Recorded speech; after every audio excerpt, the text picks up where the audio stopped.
بسم اللہ الرحمن الرحیم۔ السلام علیکم ناظرین، معروف ولاگر نے اسلام قبول کر لیا۔ جی ہاں ناظرین، پاکستان سیاحت کے لیے آئی کینیڈین خاتون نے اسلام قبول کر لیا ہے۔ تفصیلات کے مطابق کینیڈین خاتون نے پاکستان میں سیاحت کے بعد دنیا کا محفوظ ملک قرار دے دیا تھا۔ معروف کینیڈین ولاگر روزی نے سماجی رابطے کی ویب سائٹ انسٹاگرام پر قرآن مجید تھامے ہوئے تصویر اپلوڈ کی اور اسلام قبول کرنے کا اعلان بھی کر دیا ہے۔ انسٹاگرام پر جاری بیان میں معروف ولاگر روزی کا کہنا تھا کہ 2019 میری زندگی کا مشکل ترین سال تھا، جس میں بہت سے مشکل فیصلے کیے گئے۔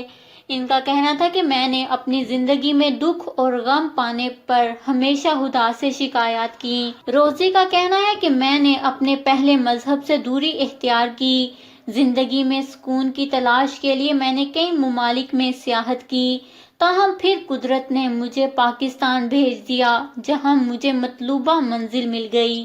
ان کا کہنا ہے کہ ماضی کے 10 سال میں نے مختلف اسلامی ممالک میں گزارے ہیں، جہاں مجھے بہت سکون ملا ہے۔ ان کا کہنا تھا کہ اسلام انسانیت اور محبت کا درس دیتا ہے۔ انہوں نے کہا کہ اسلام کے محبت، انسانیت اور برابری کی بنیاد پر میں مسلمان ہو گئی ہوں۔ واضح رہے کہ پاکستان سیاحت کے لیے بہت ہی پرکشش ملک سمجھا جاتا ہے۔ پاکستان دنیا میں پہلے نمبر پر پہنچ گیا ہے۔